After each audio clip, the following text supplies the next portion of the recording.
नाज़रीन, वादी पंजशेर में तालिबान का ऑपरेशन जारी है। पूरे अफगानिस्तान में जश्न मनाया जा रहा है, अपनी फतह को सेलिब्रेट किया जा रहा है, लेकिन वादी पंजशेर वो वाहिद इलाका है जहां पर तालिबान और अहमद मसूद और अमरुल्लाह साले की फोर्सेस के दरमियान जो है वो जंग चल रही है बाकायदा तौर पर, और दोनों तरफ से बड़ी लेवल पर, बड़े पैमाने पर फायरिंग के तबादले हो रहे हैं। और अब से कुछ देर पहले मैंने आपको बताया था कि किस तरह 3 इलाके फतह किए गए हैं तालिबान की जानिब से, और अब वादी पंजशेर से नाज़रीन कुछ और इंतहाई अहम खबरें सामने आई हैं और कुछ और फतुहात की जो है वो इतलात सामने आ रही हैं। दूसरी जानिब अमरुल्लाह साले और अहमद मसूद जो हैं वो अभी तक अपनी हठधर्मी पर डटे हुए हैं, अपनी जिद से पीछे हटने को तैयार नहीं। तालिबान जो है मुज़ाकरात की दावत दे रहे हैं, अब भी कह रहे हैं कि हमारी हुकूमत में शामिल हो जाओ, लेकिन अमरुल्लाह साले और अहमद मसूद पीछे हटने को तैयार नहीं। वो क्या कह रहे हैं वो भी आपके सामने रखूंगा। वादी पंजशेर की ताजा तरीन सूरत हाल क्या है, कौन से इलाके अब तालिबान ने फतह किए हैं, विद सोर्स आपके साथ रखूंगा। इसके साथ साथ नाज़रीन एक इंतहाई अहम खबर आपके सामने रखूंगा कि किस तरह से तालिबान जो है उनकी सीनियर लीडरशिप जो है वो अपने सरबरा मुल्ला उमर की खबर पर गई है। वो इंतहाई जो एक मेरे लिए बहुत अहम खबर है वो भी आपके साथ शेयर करूंगा। सबसे पहले आपको वादी पंजशेर की सूरत हाल के हवाले से बताता हूं। पिछली वीडियो में मैंने आपको बताया था कि 3 इलाके जो हैं वो फतह किए गए हैं। वादी इस पंजशेर के पहाड़ों से उतरे हैं तालिबान, पहले उनकी जो ऊंची पोजीशन थी चोटियों पर वो तबाह की गई, फिर नीचे उतरे और 3 इलाके जो हैं वो फतह किए गए हैं। लेकिन अब इस हवाले से कुछ और खबरें आपके सामने रखता हूं। एक तो मसला ये आ रहा है जो कि मैंने आपको पिछली वीडियो में बताया था कि हमारी खबर के इस वक्त सोर्सेज बहुत कम हो गए हैं क्योंकि कम्युनिकेशन के बहुत ज्यादा मसाइल हैं, तो बहुत कम जर्नलिस्ट हैं या बहुत कम इदारे हैं जो इस वक्त वादी पंजशेर की सूरत हाल को रिपोर्ट कर रहे हैं, तो इसीलिए हम अपनी वीडियोस में बहुत कम सोर्सेज आपके साथ शेयर कर रहे हैं। इंडिया टुडे की खबर आपके सामने रखता हूं कि intense clashes between Taliban and resistance forces under way at Panjshir entrance. ठीक हो गया, ये कह रहे हैं कि जो एंट्रेंस है वहां पर इंटेंस क्लैशेस जो हैं वो तालिबान और रेजिस्टेंस फोर्सेस की जानिब से वो हो रहे हैं। लेकिन जो सबसे अहम खबर है वो ये आप स्क्रीन पर देखें, ये नतीक मलिकजादा हैं, ये जर्नलिस्ट हैं अफगानिस्तान से, पहले भी इनकी कुछ खबरें मैंने आपके साथ शेयर की थी। इन्होंने एक ताज़ा तरीन ब्रेकिंग दिया, वो आपके साथ शेयर करता हूं। Panjshir update, intense clashes going on between the Taliban and resistance forces in the Gulbahar area, the entrance to Panjshir. There are unconfirmed reports that the Taliban blew up a bridge connecting Gulbahar road with Panjshir in the clash. अब ये जो गुलबहार जिस की बात कर रहे हैं वो बगलान जो साथ वाला सूबा है पंजशेर का, उसकी बात कर रहे हैं। वहां से जो एंट्रेंस है उसका ये बता रहे हैं कि वो जो ब्रिज है वो तालिबान की जानिब से अब उड़ा दिया गया है और उनका जो रास्ता है वो मुकम्मल तौर पर काट दिया गया है। शायद आपको याद हो कि जब तालिबान ने मुहासरा किया था और इर्द गिर्द पहुंचे थे तो उनकी गाड़ियों में कुछ ऐसा मवाद भी था जो कि ब्रिज को उड़ाने के लिए वो लेकर गए थे। उसको मैं सही तरह से एक्सप्लेन तो नहीं कर सकता, मुझे नहीं पता कि वो क्या था, लेकिन उस वक्त यही बताया गया था कि बड़ी बड़ी कैंस थी, उसमें वो चीज़ें थी जिससे वो ब्रिज को उड़ाने के लिए कोई बम बनाया जाता है या फिर डायरेक्टली वो ऐसा एक्सप्लोसिव मवाद होता है कि उससे जो है वो ब्रिज को तबाह किया जाता है। तो अब वो इस्तेमाल किया गया तालिबान की जानिब से, और वो जो ब्रिज है गुलबहार वाली साइड पर पंजशेर के साथ जो है वो बगलान सूबा है उस साइड से जो एंट्रेंस है उसको अब वो पुल ही पूरा जो है वो तालिबान की जानिब से उड़ा लिया गया है, और उसके साथ साथ जितने भी वो इलाके आ रहे हैं वो तालिबान के कंट्रोल में है। दूसरी जानिब जो है अमरुल्लाह साले और जो अहमद मसूद हैं अभी तक डटे हुए हैं। तालिबान की जानिब से दोबारा वफूद भेजे गए और कहा गया कि आप किसी तरह मुज़ाकरात कर लें, किसी बात पर आ जाएं, लेकिन बात नहीं मानी गई। और इनकी ट्वीट में आपके सामने रखना चाहता हूं ये किस हद तक वो हठधर्मी पर हैं कि ये अहमद मसूद को देखें, इसका I don't recognise the Taliban and I will not surrender to them. ये अहमद मसूद का कुछ देर पहले का ये ट्वीट है। और इसके अलावा अमरुल्लाह साले को देखें जी, अमरुल्लाह साले साहब कहते हैं Afghanistan wasn't tagged and put in the bag of the last US soldier, the country is here, the rivers are flowing and the mountains are majestic, Taliban are an unpopular proxy force and hated, that's why the whole country wants to escape from them, a super power decided to be mini power, that's okay.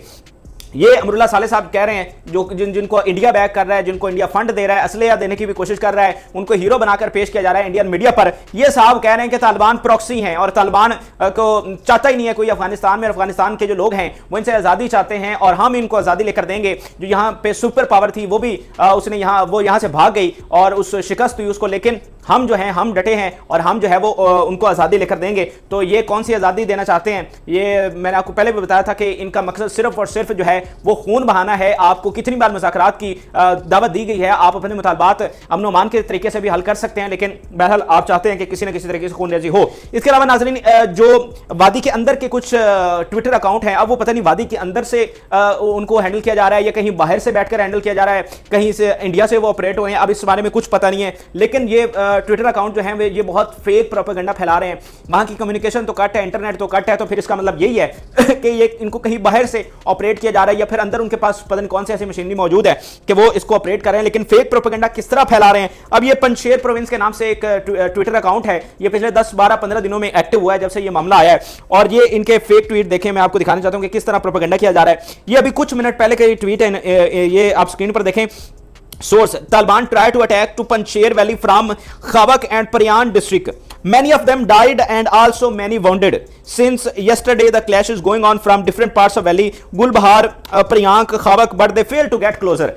अब वो जो journalist हैं वो कह रहे हैं कि उन्होंने ब्रिज उड़ा दिया है, वहां पे कब्जा कर लिया है। और ये जो इनका अंदर का जो ग्रुप है, जो ट्विटर अकाउंट है, सॉरी, वो कह रहा है जी हमने उनके बंदे मार दिए हैं, हमने उनके जख्मी कर दिए हैं, वो वहां से भाग गए हैं। और एक पिछले ट्वीट ने तो इन्होंने यहां तक लिख दिया था कि तालिबान जो है वो अपने साथियों की लाशें जो हैं वो रोड पर छोड़कर वहां से भागे हैं। तो अगर आपकी नजरों से ऐसा कोई ट्वीट गुजरता है तो उस पर बिल्कुल यकीन ना करें।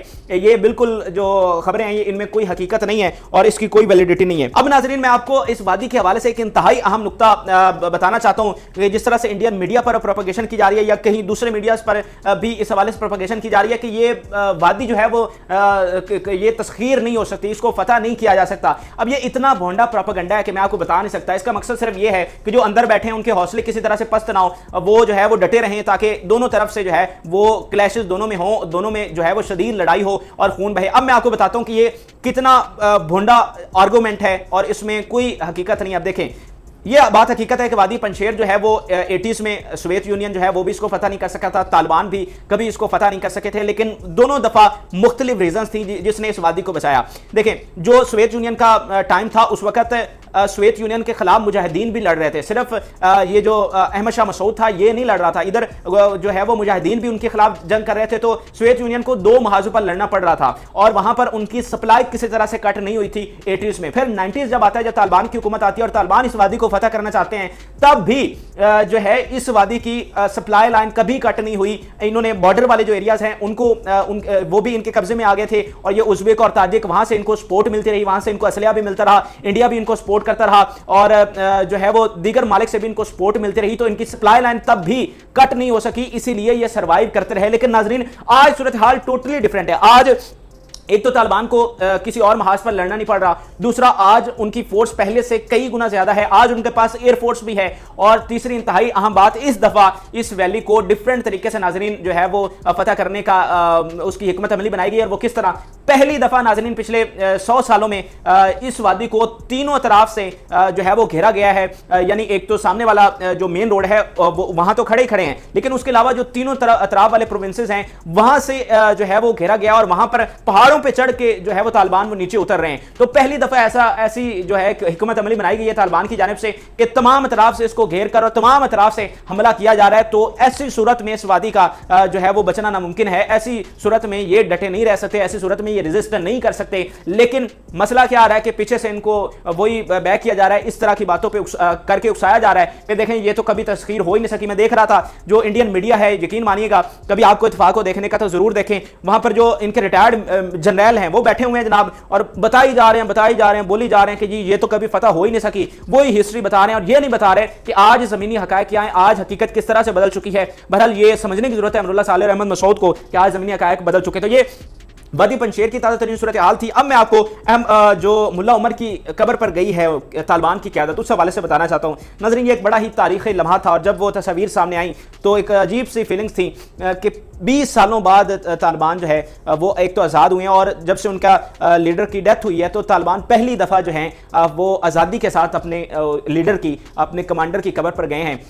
पिछले सालों में वो छुप कर जाते थे। एक तो यह है कि मुल्ला उमर की कब्र जो है वो भी खुफिया थी और किसी को पता नहीं था कि वो कब्र कहाँ पर पर है। जब इनकी डेथ हुई 2013 में तो 2 साल इनकी मौत को खुफिया रखा गया, 2015 में बताया गया और यह भी नहीं पता था कि उनकी कब्र कहां पर है और तालिबान जो है वो कभी इनकी कब्र पर खुलेआम नहीं जा सकते थे। और अब जो है नाज़रीन उनको मौका मिला है और कंधार में उनकी कब्र है, कंधार में उनका भाई घर भी था, उनकी कब्र भी वहीं पर है। और जैसा कि तमाम सीनियर लीडरशिप जो है वो वहां पर मौजूद थी कंधार में, तो जब हुकूमत की तश्कील मुकम्मल हुई यानी मशावरत मुकम्मल हो गई तो फिर तमाम जो सीनियर लीडरशिप है वो एक बड़े काफिले की सूरत में एक बड़ी अजमत और वकार के साथ उस शख्स की कब्र पर गई जिसने इस तहरीक की बुनियाद रखी, जिसने वो विजन दिया और जिसने वो सोच दी कि हमने ऐसा बनाना है अफगानिस्तान और हमने एक इस्लामी रियासत की बुनियाद रखनी है। तो फिर वो तमाम जो लीडरशिप है आज उसकी कब्र पर गई और ये बताने गई कि आज आपका ख्वाब जो है वो पूरा हुआ।